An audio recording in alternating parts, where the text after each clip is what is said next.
자, 우리 오늘 구역장 성경 공부는 15과 왕의 공급을 받는 자들이 되겠습니다. 95페이지인데요. 읽을 말씀은 마태복음 15장 1절에서 39절이고 외울 말씀으로 내가 무리를 불쌍히 여기노라. 저희가 나와 함께 있은지 이미 사흘임에 먹을 것이 없도다. 길에서 기진할까 하여 굶겨 보내지 못하겠노라고 하는 말씀입니다. 여러분, 우리 모두 알다시피 우리 주님은 자기 백성을 향해서 늘 축복을 공급해 주십니다. 반면에 그러한 축복을 공급받지 못하는 이들이 있는데 그들이 어떤 이들인지를 먼저 살펴보고자 합니다. 그들은 바로 사람의 유전, 즉 전통을 쫓는 자들, 다른 말로 인본주의자라고도 불릴 수 있고요, 형식주의자들이라고 불릴 수도 있습니다. 이런 자들을 가리켜서 우리 주님이 무엇이라고 하셨습니까? 우리 96페이지에 보면 이들의 주장은 하나님 말씀이 아닌 장로들의 유전에 불과하다고 우리 예수님은 말씀하셨습니다. 저들은 예수님과 제자들이 떡 먹을 때 손을 씻지 않은 것을 가리켜서 장로들의 유전을 범했다라고 정죄했습니다.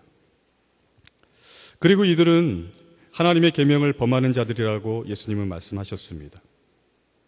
사실 저들은 고르반, 즉 하나님께 바친 물건이라고 하는 의미인데요.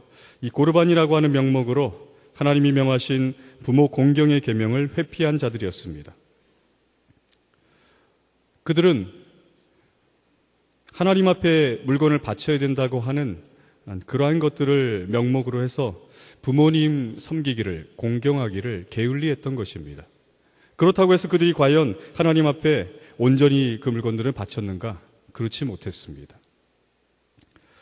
그래서 주님은 저들을 가리켜서 하나님의 말씀을 폐하는 자, 입술로만 하나님을 존경하고 마음은 먼 자, 자기들 유전으로 교훈을 삼는 자, 하나님을 헛되이 경배하는 자라고 하셨습니다.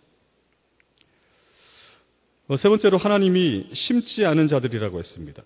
다른 말로 택하지 않은 자들, 바로 그들이 우리 주님으로부터 결코 축복을 공급받지 못할 그러한 이들입니다. 우리 가나안 여인의 믿음을 한번 살펴보도록 하겠습니다. 하나님의 축복을 공급받지 못하는 이들과는 대조적인 그러한 인물입니다. 한 가나안 여자는 이방인임에도 불구하고 주님의 큰 은총을 입어서 축복의 행렬에 포함됐습니다. 이 여인이 어떻게 축복을 받았습니까? 우리 97페이지를 보면 그녀는 예수님을 다윗의 자손, 주여라고 주님을 메시아로 신앙 고백하였습니다. 또 그는 나를 불쌍히 여기소서라고 부르짖었습니다. 또한 예수님의 무반응이나 제자들의 냉대에도 불구하고 끝까지 인내하며 강청하였습니다. 겸손히 주님께 엎드려 예배하였습니다. 예수님을 문제 해결의 주인으로 절대 의지하였습니다. 부스러기 은혜라도 사모하였습니다. 어떤 내용입니까?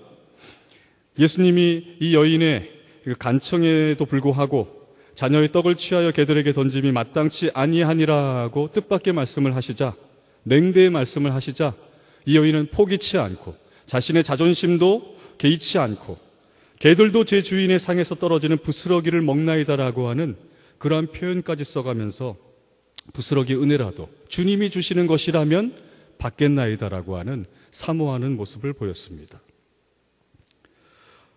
결국에는 그 여인의 소원대로 딸이 치료를 받는 축복을 체험할 수가 있었습니다.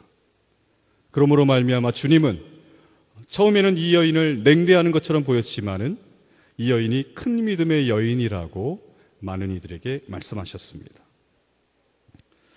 주님의 축복을 공급받는 자들은 바로 이런 여인과 같은 이들인데요. 또한 주님의 축복을 공급받는 자들은 세 번째, 주님과 함께 있는 자들입니다. 다른 말로 어디로 가든지 따라가는 자라 할 수 있습니다.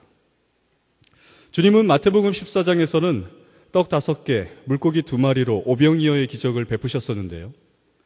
오늘 본문 15장에서는 떡 7개와 물고기 2마리로 7병이어의 이적을 보입니다.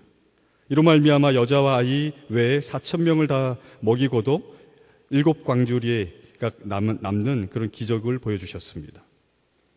그때 그 현장에 있었던 무리들, 그들은 병을 고침받았을 뿐만 아니라 이렇게 배고픔에 그런 현실적인 문제까지, 물질의 문제까지 해결받는 축복을 체험할 수 있었습니다. 그들은 어떤 무리들이었기 때문에 이러한 축복을 받았습니까? 그들은 어디서든지 주님 앞에 나아갔습니다. 주님이 계신 곳이라고 한다면 달려갔습니다. 주님과 함께 있었습니다. 주님을 떠난 자들을, 그들은 결코 이러한 축복을 받지 못했습니다. 끝까지 주님과 함께한 이들이 축복을 받았습니다. 주님을 절대 의지함으로 축복을 보고 하나님께 영광을 돌렸던 자들이 바로 이들이었습니다. 따라서 이와 같이 광야와 같은 그런 세상을 가는 우리 인생들에게 언제든지 여러 가지 질병이나 배고픔, 상처로 인한 그런 현실적인 고난이 임할 수 있습니다. 그럴 때 우리는 불신자들처럼 그런 상황에서 불평한다든지 낙심한다든지 자포자기할 것이 아니라 그때 언제든지 주님을 바라보며 끝까지 나아가야만 합니다. 그러한 이들이 바로 이 축복을 공급받을 수 있습니다. 내용 연구 살펴보겠습니다. 첫 번째, 바리새인과 서기관이 제자들을 힐난한 이유인 것은 4번, 유대교 장로들의 유전인 손을 씻고 음식 먹는 것을 어겼기 때문이다 합니다. 2번, 그 당시 바리새인들의 고르반은 무엇을 나타내고 있었는가? 3번인데요. 종교적 경건을 가장한 부모 공경의 회피입니다. 하나님보다 장로의 유전을 쫓는 자를 가리켜 주님이 하신 말씀이 아닌 것은 5번, 하나님께서 심으신 천국 백성들이 되겠습니다. 4번 문제는 우리 오늘 공과 내용에 없는 그런 문제인데요. 아마도 편집상의 실수가 아닐까 싶습니다. 그래서 4번의 문제는 여러분이 생략하시면 되겠고요. 5번, 주님의 구원과 축복을 체험한 가나안 여인에 대한 설명으로 맞는 것은 공표, 틀린 것은 X표. 그녀는 주님을 메시아로 바로 인식하고 고백했다. 네, 맞습니다. 주를 향해 부르짖는 믿음을 가졌다. 역시 동그라미. 어떤 난관도 돌파하는 인내의 믿음이 있었다. 동그라미. 겸손히 주님께 엎드려 예배하는 믿음을 가졌다. 동그라미. 예수님을 문제 해결의 주인으로 절대 의지했다. 동그라미. 부스러기 은혜라도 사모하는 겸비한 자세를 가졌다. 동그라미. 주님께로부터 큰 믿음이라고 칭찬받았다. 동그라미. 결국 그 소원대로 들으심을 얻는 축복을 체험할 수가 있었다. 역시나 동그라미입니다. 6번, 주님이 공급하시는 것을 받는 자들에 대한 설명으로 맞는 것은 동그라미, 틀린 것은 X표 하세요. 어디서든지 주님 앞에 나아가는 자이다. 동그라미. 주님에 대한 절대 신앙을 가진 자이다. 동그라미. 주님 말씀에 온전히 순종하고 의지하는 자이다. 동그라미. 믿음으로 주님과 함께 동행하는 자이다. 동그라미. 주님을 믿지만 그 말씀을 무조건적으로 신앙하지는 않는 자이다. X입니다. 토론과 적용 보겠습니다. 형식주의와 인본주의는 왜 하나님을 기쁘시게 할 수가 없는가? 하나님 중심이 아닌 사람 중심으로 생각하고 행동하기 때문입니다. 우리들은 과거에 인본주의와 형식주의에 빠졌던 일이 없었는가? 우리 각자 한번 생각을 해보고 혹시 그러한 일이 있었다면 회개하면 되겠습니다. 2번, 주님이 주시는 축복의 공급 앞에 우리는 어떤 자세를 가져야 하겠는가? 어떤 경우이든지 주님을 바라보며 끝까지 나아가야 합니다. 축복의 사람으로서 가져야 할 오늘날 우리들의 삶의 결단과 서원을 하나씩 고백해보자. 뭐를 얘기할 수 있겠습니까? 예를 들면 그 어떤 질병이나 배고픔이나 상처로 인한 고난이 임할지라도 더욱 예배생활, 기도생활, 감사생활에 힘쓰겠습니다라고 하는 그러한 결단이 어떨까 싶습니다. 기도하시기